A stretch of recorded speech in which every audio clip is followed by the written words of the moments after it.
নমস্কার, আপনারা দেখছেন গ্লোব নিউজ ঝাড়খণ্ড। সঙ্গে রয়েছে আমি প্রজ্ঞা। নজর রাখছি আজকে খবরে। Globe News Jharkhand sponsored by CTA Aviation and Hospitality Management.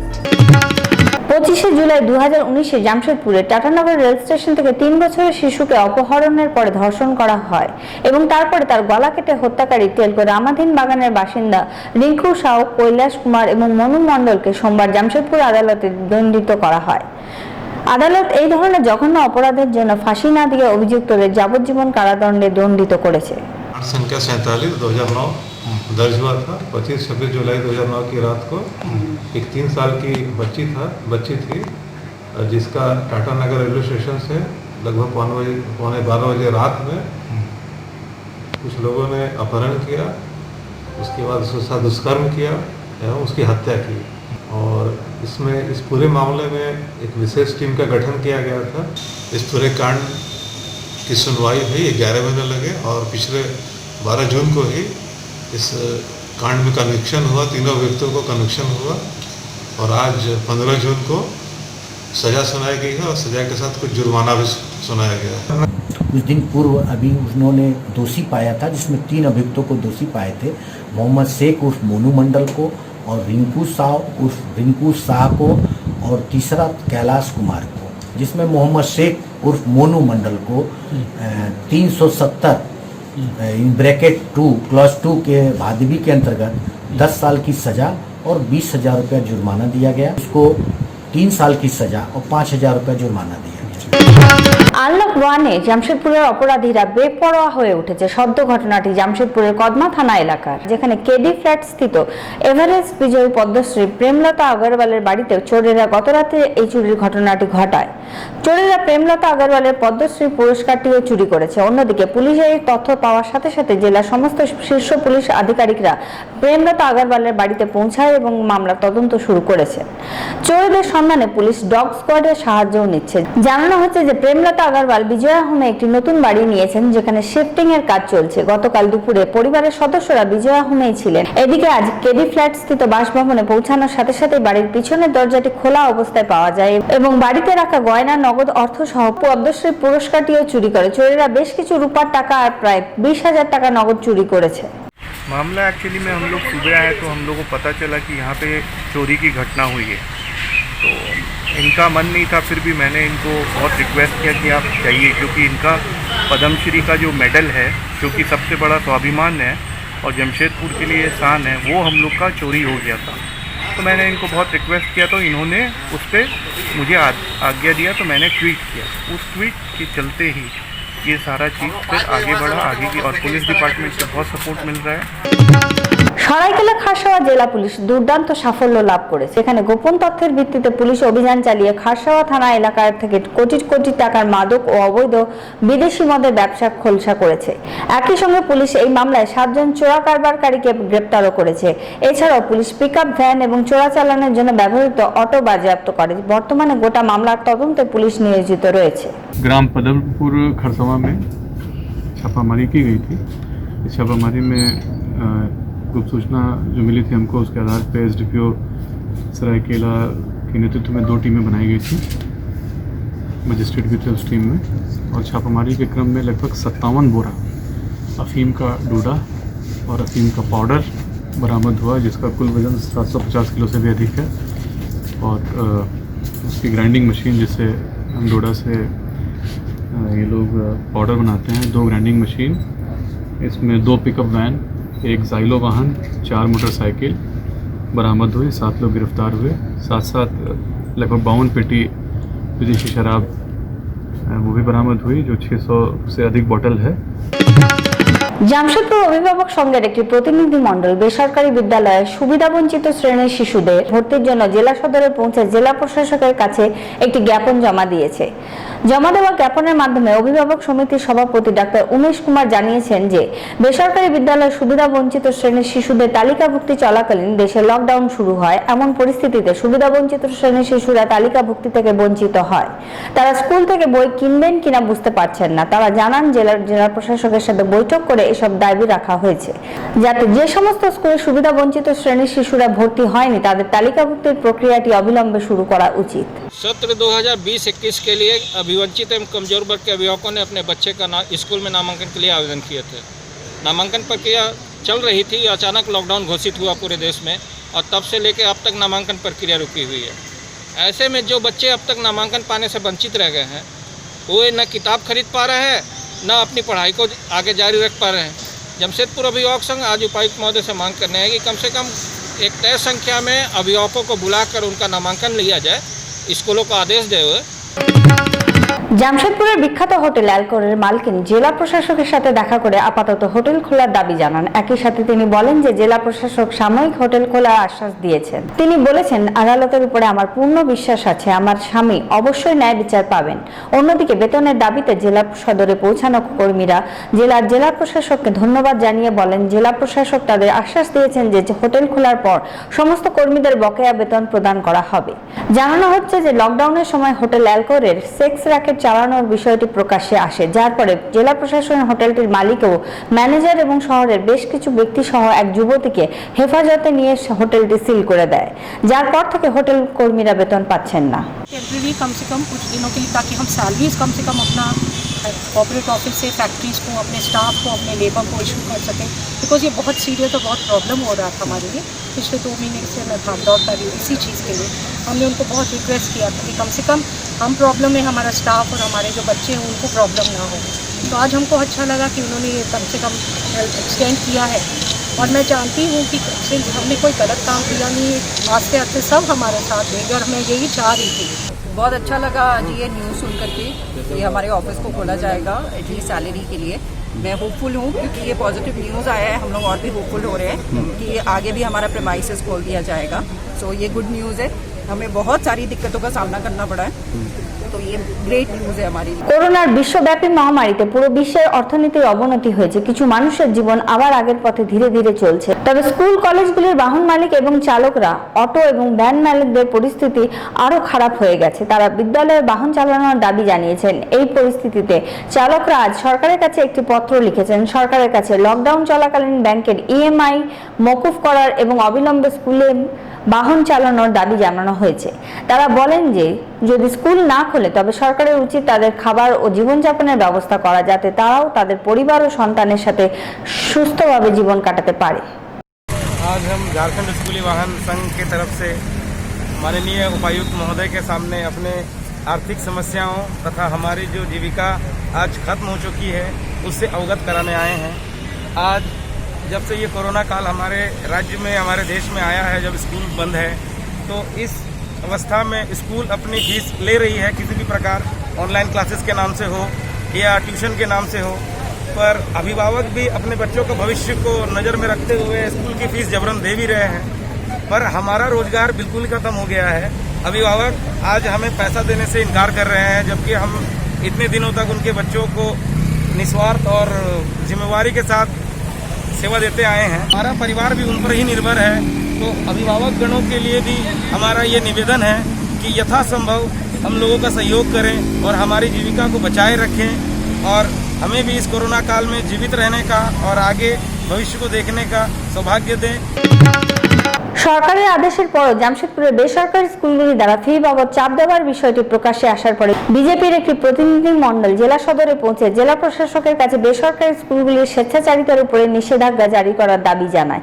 তথ্য প্রদান করে ভারতীয় জনতা পার্টির ওবিসি মোর্চার জেলা সভাপতি বিমল বৈঠা জানিয়েছেন, বেসরকারি স্কুলগুলির বিষয়ে সরকারি সিদ্ধান্তের পরও বেসরকারি বিদ্যালয়গুলি নিয়মিত কোনো না কোনোভাবে লেট ফাইন জমা দেওয়ার জন্য অভিভাবকদের চাপ দিচ্ছেন। তিনি বলেন যে গোবিন্দপুরে বিবেক স্কুল প্রবন্ধন নিয়মিতভাবে অভিভাবকদের ব্যতিব্যস্ত করছে। তিনি সতর্ক করেন যে যদি এইভাবে বেসরকারি বিদ্যালয় প্রবন্ধনের স্বেচ্ছাচারিতা অব্যাহত থাকে তবে রাস্তায় নেমে এর প্রতিবাদ করা হবে। उपायुक्त के कार्यालय आए हुए हैं। लगातार आप देख रहे हैं इस महामारी के समय बड़ी कठिनाइयों से लोग जूझ रहे हैं, मगर इस वक्त गैर सरकारी संस्थान के स्कूल, जो प्राइवेट स्कूल हैं, ये पेरेंट्स को झंझोर रहे हैं कि आप फीस जमा करिए। तो अभी ये मुद्दा गोविंदपुर विवेक स्कूल का है। वहाँ के पेरेंट्स को ये बोला गया है साफ साफ क्लियर कि भाई आप ट्यूशन फीस जमा करिए, साथ में ही आप जो महीना का बच्चा पढ़ाई नहीं किया है उसके फाइन के साथ पैसा जमा करिए। ये कहा जा रहा है, और साथ में एनुअल फीस, ये फीस, वो फीस, आई कार्ड फीस, ये सारा फीस का डिमांड किया जा रहा है। कौन स्कूल का मामला है? ये विवेक स्कूल गोविंदपुर का मामला है, और सभी संस्थान इस तरह का काम करने जा रहे हैं। বিরসানগর গোবিন্দপুর জল সরবরাহ প্রকল্পটি এখনো পুরোপুরি বাস্তবায়িত হওয়ার আগেই জনগণের বিক্ষোভ শুরু হয়েছে। কোথাও কোথাও জলের ঘাটতি নিয়ে হাহাকার পড়ে গেছে, আবার কোথাও পরিকল্পনাটি নির্বাচন এবং এর মধ্যে ত্রুটি নিয়ে প্রচুর বিশৃঙ্খলা দেখা যাচ্ছে। এসবের মাঝে পরশুদিন উন্নয়ন সমিতির একটি প্রতিনিধি দল আজ জেলা সদরে পৌঁছায়, যেখানে তারা প্রতিবাদ জানিয়েছে জল সরবরাহ সংবেদক দ্বারা প্রতি মাসে 150 টাকা দর নির্ধারিত করার বিষয়ে আপত্তি জানিয়েছে। তারা দাবি করেছেন যে 80 থেকে 90 টাকা সরকারি দরে নেওয়া উচিত এবং যারা 1500 লিটার জল ব্যবহার করেন তাদের বিনামূল্যে জল দেওয়া উচিত। आज हम लोग परसुडी विकास समिति की ओर से आज डीसी महोदय से मिलने आए थे कि हमारा जो परसुडी में पानी जो दिया जा रहा है छोटा गोविंदपुर जो जलापूर्ति योजना का तहत, इसमें 150 रुपया का मांग किया गया है ILFS कंपनी का तरफ से, जो हम लोग को विश्वास सूत्र से मालूम चला। लेकिन हम लोग इसका विरोध करते हैं, इसलिए कि ये सरकारी योजना है, कि इसका जो मूल्य होना चाहिए सरकार के तहत होना चाहिए। तो हमने डीसी साहब को ज्ञापन देंगे और बोलेंगे कि ये सरकारी योजना में जैसे उड़ीसा और पश्चिम बंगाल और हमारा स्टेट झारखंड में रांची में जितना पैसा लिया जाता है, जो कि आसपास 90 रुपया प्रति महीना होता है, इतना ही होना चाहिए। কোয়ালি থানা অন্তর্গত দেউলিয়া এলাকায় 11,000 ভোল্টের একটি তার সাইকেল চালকের উপর পড়ে, যাতে ঘটনাস্থলে যুবকের মৃত্যু হয়। জানানো হচ্ছে যে যুবকটি মামাবাড়ি দেউলি থেকে ভিলাইডি নিজের বাড়িতে ফিরে যাচ্ছিল। ইতিমধ্যে রাস্তার ধারে 11,000 ভোল্টের তার যুবকটির উপর পড়ার পরে ঘটনাস্থলেই তার মৃত্যু হয়। ঘটনার সূচনা পাওয়ার সাথে সাথে পোটকার বিধায়ক সঞ্জীব সর্দার ঘটনাস্থলে পৌঁছান।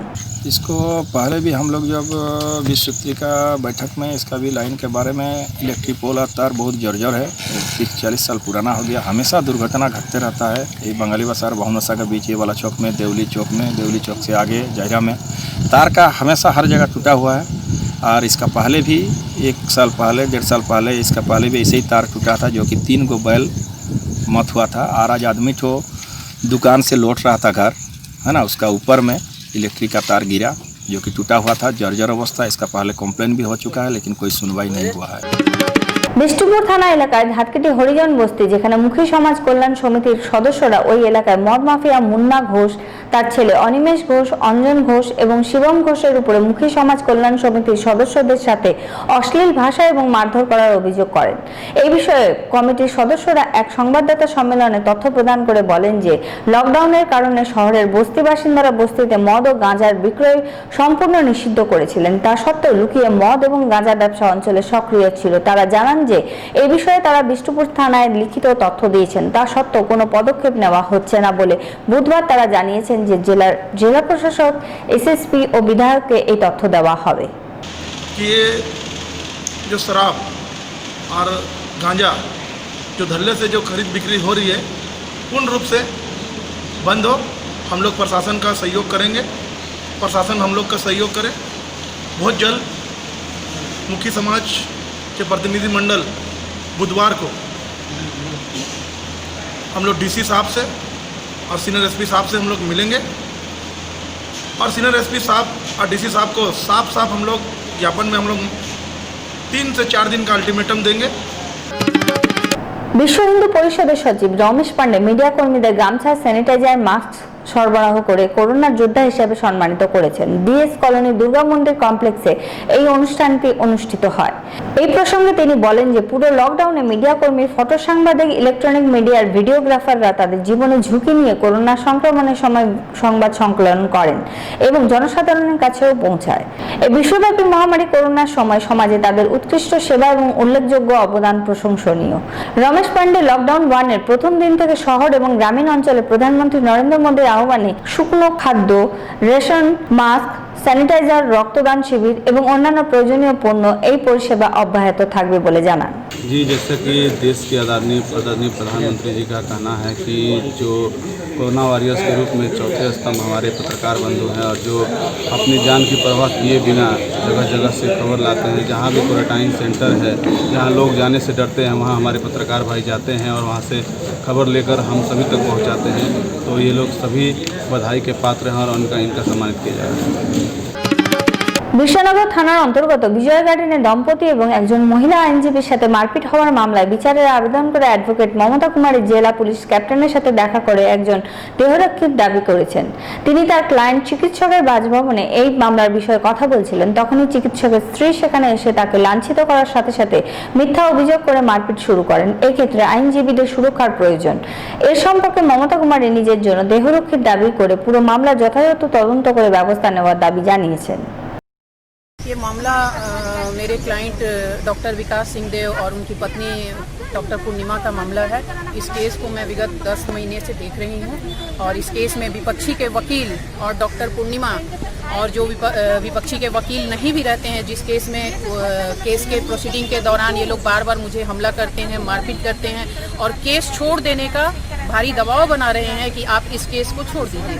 इससे भी पहले मैं सहारा सिटी मानगो कांड संख्या 13/18 है ना 18 को मैं देख रही थी, उस केस को भी छोड़ने के लिए मुझे बार बार दबाव बनाया जा रहा है कि आप इस केस को छोड़ दीजिए। यह भी आरोप लगाया जाता है कि एक आप महिला होकर जेंट्स क्लाइंट का केस नहीं लड़ सकती हैं। इस तरह की भद्दी आरोप लगाया जाता है। हमारे विपक्षी और विपक्षी के वकील एडवोकेट के साथ मिलकर আজ জামশেদপুরের কার অ্যাসোসিয়েশনের ক্যাব চালকরা ডিসির সাথে দেখা করে তাদের আবেদন জানান। তাদের বক্তব্য যে কোম্পানি তাদের ওলা কার ফেরত নিয়েছে এবং এর ফলে তাদের জীবিকা উপার্জন করার কোনো রকম সাধন নেই। তারা ডিসির কাছে আবেদন করেন যে তাদের জীবন ধারণের জন্য বেকার ভাতা মাসিক 15,000 টাকা দেওয়া হোক এবং কোম্পানি থেকে তাদের ক্যাব যত তাড়াতাড়ি সম্ভব ফেরত দেওয়া হোক, যাতে তারা জীবিকা উপার্জন করে চালাতে পারে। हम लोग ओला लीज पार्टनर है सारे। हम लोग कंपनी का हम लोग ओला लीज की गाड़ी चलाते हैं। तो लॉकडाउन होने की वजह से 3 महीना पहले कंपनी ने हम लोगों से गाड़ियाँ जो है वो ले ली है और अभी तक गाड़ी 3 महीना हो गया, अभी सारा चीज़ सुचारू रूप से चलने लगा है। तो मार्केट में आपका ओला की गाड़ियाँ भी चल रही है और भी कंपनियों की गाड़ियाँ कैब सर्विसेज चल रही है, लेकिन हम लोगों को गाड़ियाँ अभी तक मिली नहीं है। 3 महीना से ऊपर हो गया है, हम लोगों को कोई मदद नहीं मिल पाया है, जिस वजह से हम लोगों का हालत अब बहुत ख़राब है। এই লকডাউনে কনভয় চালকরা বেতন না পাওয়া এমনকি বেতন দেওয়ার ব্যাপারে কোনো রকম নির্ণয় না নেওয়ার জন্য তারা ডিএলসির সাথে দেখা করেন এবং তার কাছে বেতন সুরাহা করার জন্য আবেদন জানান। क्या रखा गया टाटा मोटर के द्वारा कन्वाई चालकों का एसगेसिया भी रोक के रखा गया था और इस मैटर का समाधान डीएलसी द्वारा नहीं हो सका और डीएलसी के ही द्वारा निर्देश पर हम लोग डीएलसी उपायुक्त महोदय के पास आए थे। हम लोग तो आज यहाँ तय हुआ है कि ठीक है, हम लोग बातचीत हो गई है और इसके ऊपर कोई भी फैसला करने का डेट निर्धारित हो जाएगा। संभवतः इसी हफ्ते कोई डेट निर्धारित करेंगे डीसी महोदय और टाटा मोटर और कन्वाई चालकों के बीच निरपेक्ष वार्ता करके रास्ता का निकलेगा समाधान।